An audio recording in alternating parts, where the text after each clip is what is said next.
Women's की team तगड़ा कर रही है और वुमेंस की टीम पहले जीती, फिर आरसीबी की जो टीम है आईपीएल में 18 साल बाद उन्होंने इतिहास रचा कि भाई आईपीएल फाइनली वो लोग जीत गए। विराट कप्तान नहीं थे बट रजत पाटीदार की कप्तानी में आरसीबी ने वहाँ पर जो है ट्रॉफी वहाँ पर जीत ली। लेकिन अब आरसीबी जब ट्रॉफी जीती तो उसके बाद आपने देखा कि बवाल सामने निकल के आया। वो बवाल क्या था भाई, भगदड़ सेलिब्रेशन हुई, वहाँ पर भगदड़ मच गई और भगदड़ में काफ़ी लोग मारे गए, काफ़ी लोग घायल भी हुए। उसके बाद वहाँ का प्रशासन जो है वो जागरूक हुआ, वहाँ पे देखा समझा कि भाई क्या कुछ दिक्कतें हुई। 2 लाख से ज़्यादा वहाँ पर अगर भीड़ आ जाएगी तो भगदड़ होना तो तय है। काफ़ी बच्चे भी मारे गए, लोग भी मारे गए और उसके बाद फिर जो पुलिस है और जो कोर्ट है उन्होंने कर्नाटक क्रिकेट एसोसिएशन पर कार्रवाई करी और वहाँ पे ऐसा उनसे जवाब मांगा कि ऐसा हुआ क्या, कि आरसीबी ने बताया कि हमने पुलिस को इन्फॉर्म कर दिया था पहले कि हम ऐसा कुछ फंक्शन ऑर्गेनाइज़ करना चाह रहे हैं और वहाँ के लिए हमें थोड़ी सी सिक्योरिटी चाहिए। लेकिन फिर बाद में निकल के आया कि पुलिस ने वहाँ पे मना कर दिया था आरसीबी को कि भाई हम सिक्योरिटी प्रोवाइड नहीं कर पाएंगे। लेकिन उसके बावजूद भी क्या हुआ, आपने वहाँ पे चीज़ें ऑर्गेनाइज़ कराई चलो ठीक है, लेकिन वो जिसे कहते हैं ना कि वेल ऑर्गेनाइज चीज़ें उस तरीके से नहीं हो पाई और वहाँ पर हादसा हो गया और काफ़ी लोगों की जान चली गई। फिर ये मामला गया कोर्ट में। भाई कोर्ट में कर्नाटक क्रिकेट एसोसिएशन कुछ कह रहा है, आरसीबी कुछ कह रही है, पुलिस कुछ कह रही है, तो मामला उलझता गया। फिर बाद में ये तय हुआ कि भाई आरसीबी के मैचेस और कर्नाटक क्रिकेट एसोसिएशन का जो ग्राउंड है वो बेंगलुरु का है, जहाँ पर कोई भी मैचेस अब नहीं कराए जाएंगे जब तक ये मामला निपट नहीं जाता। ना वहाँ पे महिला वर्ल्ड कप का कोई मुकाबला हुआ, ना यहाँ पे WPL के कोई हुए, ना कोई भी इंटरनेशनल मैच वहाँ पे खेला गया। लेकिन अब थोड़े दिन पहले ये खबर निकल के आ रही थी कि अच्छी खबर है आरसीबी के लिए, उनके मैचेस अब बेंगलुरु में होंगे, वहाँ से क्लियरेंस मिल गई है।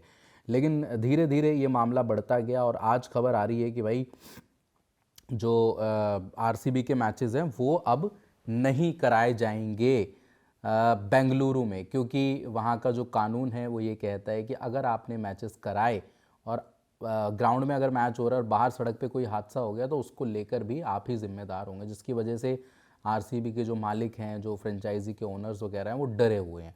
वो डरे हुए हैं, बोल रहे हैं कि भाई अगर इस तरीके की चीज़ें हुई तो हम तो करा ही नहीं पाएंगे, बाहर अगर कुछ हादसा होता है तो हम क्यों जिम्मेदारी उसके लिए।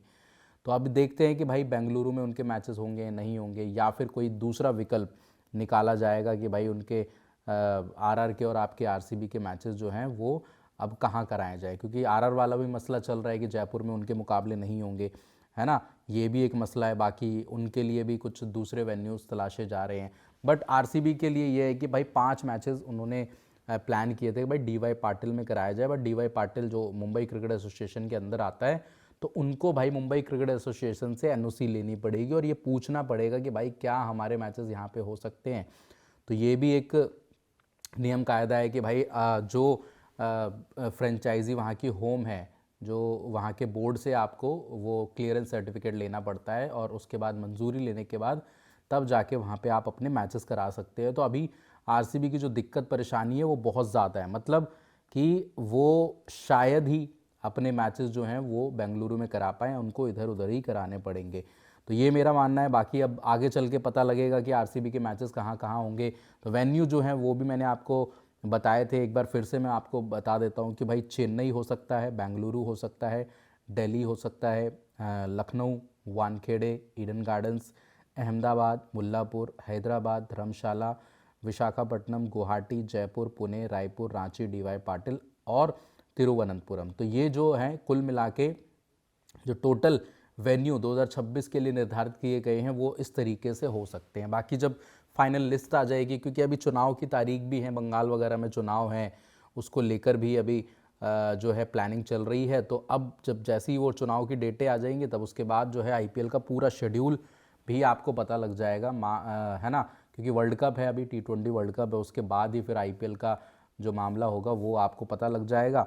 इसी बीच ये भी रहेगा कि भाई ये भी आपको कंफर्मेशन मिल जाएगी कि आरसीबी के मैचेस बेंगलुरु में उनके होम मैचेस जो हैं मैदान पर होंगे या फिर नहीं होंगे, या फिर उनको अपने मैचेस कहीं और शिफ्ट करने पड़ेंगे, चाहे वो मुंबई हो या फिर कहीं और हो, रायपुर हो, मुंबई हो, कहीं पे भी डीवाई पाटिल हो, वहाँ पर उनको अपने मैचेस कराने पड़ेंगे। तो अभी बहुत ज़्यादा मुश्किलें हैं आरसीबी के लिए, आरआर के लिए।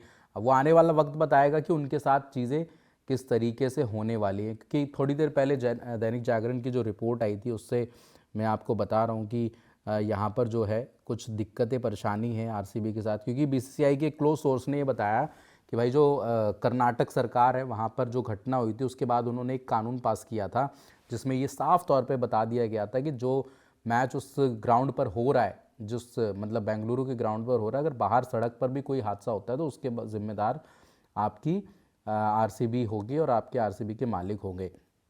फिर एक चीज़ और है, जहाँ पर फायर ब्रिगेड की गाड़ियाँ खड़ी होती हैं, है ना, वहाँ पर उनका आरसीबी का डीजे सिस्टम लगता है, तो वो डीजे भी हटाना आपको पड़ेगा, है ना। तो वहाँ पे आपको जो फायर ब्रिगेड की गाड़ियाँ हैं वो वहाँ पे आपको लगानी पड़ेंगी, अन्यथा आप पर कार्रवाई की जा सकती है। तो ये भी एक बड़ा मसला है आरसीबी के लिए कि भाई ये जो सारी चीज़ें हैं उनको आपको बहुत जल्द से जल्द सॉर्ट आउट करना पड़ेगा और उसकी सारी डिटेल आपको जो है आईपीएल गवर्निंग काउंसिल को देनी पड़ेगी। और आईपीएल गवर्निंग काउंसिल, भाई देखो, जो आईपीएल पूरा कंडक्ट करवाती है उसमें बीसीसीआई भी रहता है, आईपीएल गवर्निंग काउंसिल रहती है, अरुण धूमल वहाँ के करता धरता है, आप सभी को पता है। तो उनकी निगरानी में ये सारी चीज़ें होंगी। कर्नाटका क्रिकेट एसोसिएशन ये सारी चीज़ें जब तक इंश्योर नहीं करता है कि भाई हम आपको कोई दिक्कत परेशानी यहाँ पे नहीं होने देंगे, तब तक आईपीएल के बेंगलुरु में जो है आरसीबी के कोई भी मैच नहीं कराए जाएंगे। इट मीन्स कि साफ है कि आरसीबी फंस गई है, विराट कोहली की टीम फंस गई है। अब ये है कि भाई धीरे धीरे इसका जो सॉल्यूशन है वो क्या निकलता है ये आपको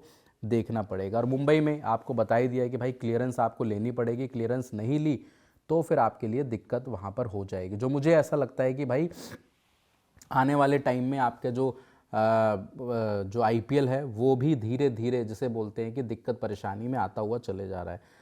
आरआर का आपको पता ही है कि भाई आरआर के तो बहुत अलग मसले हैं, ठीक है। उनको अभी कप्तान तय करना है, उनको अभी वेन्यू तय करना है, टीम बिखरी बिखरी सी लग रही है, ओनर कुछ बोलता है, खिलाड़ी कुछ बोलते हैं, तमाम ऐसी चीज़ें हैं। वो मतलब सेम पेज पे नहीं रहते आरआर वाले। अब देखो ना, कप्तानी वाला मसले को लेकर संजू सैमसन वहाँ से गए, अब आपके कौन बचे कप्तानी विकल्प? आपके रियान पराग, रविंद्र जडेजा, यशस्वी जायसवाल, ध्रुव जुरेल, ये आपके ऐसे 4 खिलाड़ी हैं जो आपके कप्तानी के विकल्प हैं, जिसमें सबसे पहली जो प्रेफरेंस दी जाएगी आई थिंक रियान पराग को दी जाएगी। जब संजू सैमसन नहीं होते तो उनकी एब्सेंस में रियान पराग ही आपकी कप्तानी करते हैं, ठीक है। रविंद्र जडेजा को 14 करोड़ में भाई लेके आए हैं, तो मे भी हो सकता है कि उनको भी कप्तानी दी जाए। रविंद्र जडेजा की होम टीम है, आप सभी को पता है, पहला सीज़न वो वहाँ पे जीते भी थे 2008 वाला, है ना। और वहाँ से फिर उनके आईपीएल करियर की भी शुरुआत हुई थी, फिर वो धीरे धीरे अलग फ्रेंचाइजियों के लिए खेलने लग गए। तो ये एक बड़ा मुद्दा है, मुझे लगता है कि ये जल्द से जल्द सॉर्ट आउट करना पड़ेगा।